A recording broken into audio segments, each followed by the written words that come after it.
السلام علیکم.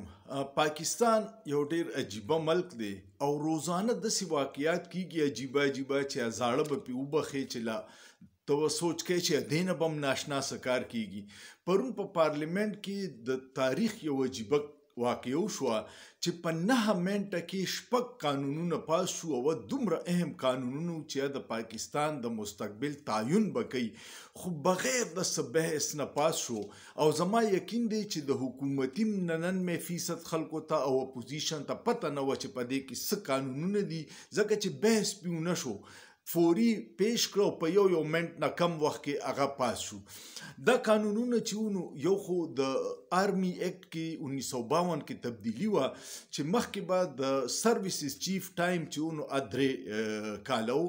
آرمی چیف چې به جوړ شو یا د ایرفورس چیف یا د نیوی نو هغه به 3 کاله ټایم و. هغه تبدیلی پکې راوسته او ټولو له ټایم کو 15 کاله او د آرمی چیف د ریټایرمنټ د عمر تعین پکې بالکل اوپن پرېښودو کو 15 کاله پس هم ولې ایکسټنشن ورکوي نو بیا به د 15 کالو کیږي لکه دا موجوده آرمی چیف صاحب چې دی دا په نومبر 2025 کې ریټایر کېدو نو دی اوس ایکسټنشن شو د 27 پورې او کو په 27 کې ولې ایکسټنشن ورکو نو بیا به دی د 2032 پورې د ملک آرمی چیفی نو دغه سي د نورو لم ورکو. خو دې سره نقصان سو شي د یو کس د پاره خو ایکسټنشن ملاو شو خو ټوله اداره کې پروموشنز چې هغه عمل رکاو شي او پوه خلک وي چې کوم ادارو کې د پروموشن عمل رکاو شي نو هغه د هغې په کارکردګۍ باندې ډېر منفي اثرات کوي. دویم قانون دا پاس کو چې اوس په 3 میاشتو دپاره سیکیورټي فورسز او ایجنسۍ هر سړی دا 25 کروړ عوام کې چې د چا زړه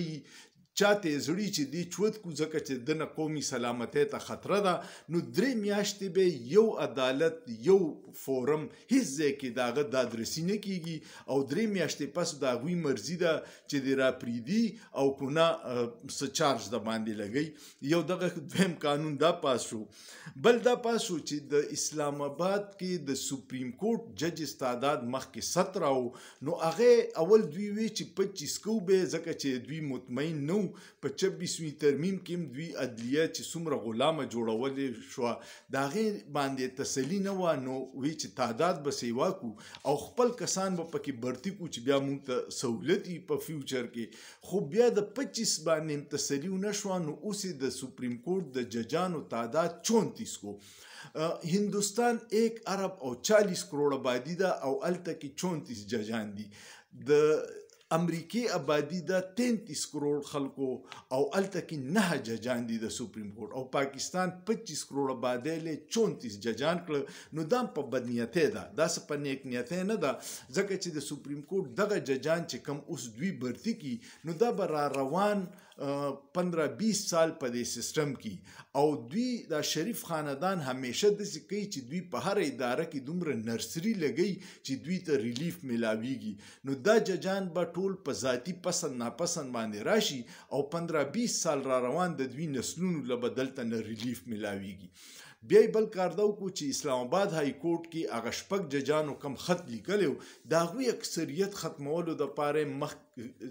تبدیلی راوسته او په اسلام آباد های کورټ کې مخکې 9 ججانو د هغې تعداد یې موس 12 کو نو هر ځای کې دوی دا کوشش کوي چې د خپل مرضی او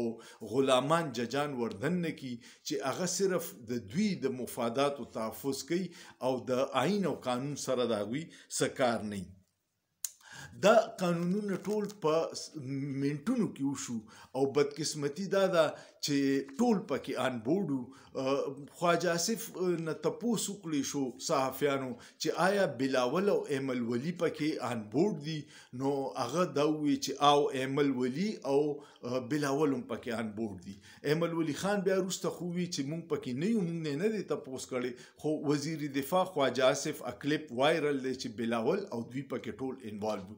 دا ټول ولې کوي او دومره په ایمرجنسي کې ولې کوي ځکه چې دا ټول فرسوده نظام د یو سړي نه خوفزده دی او هغه د عمران خان چې هغه یو